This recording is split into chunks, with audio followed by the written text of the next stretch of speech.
Koe lotu whakaaho ki ha whakaloto lahi mo ha whakatua melie me he wholofola. Ka veinga, ngā ue aonga aki e whainga māli e. Potu wholofola, e wheso waha nima ves tahani mame taha ono.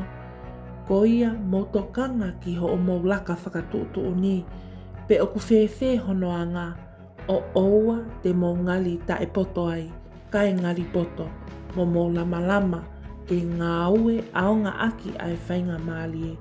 Koe uhi, o ku kovi ai ngahi aho. Amen. Ke tau lotu.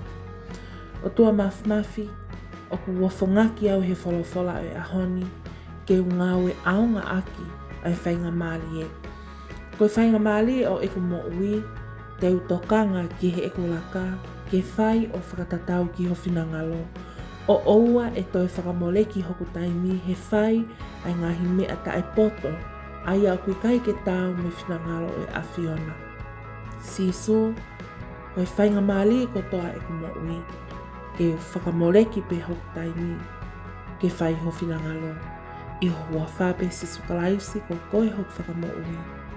Amen. Whakamalote te koe o ki kau mai ke ta lotu huwhia he hoani, mo oni pe ai whakatokanga ai puna ke ko taimi ko tuku mai. Hoto monu ke whakawhengai.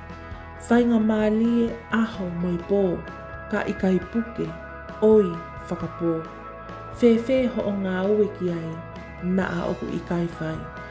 Koe pole ia maa ki taua he ahoni, whainga māli e ko toa pe oku tamau he mo uini, ke whakalanglangi i pe ai otua.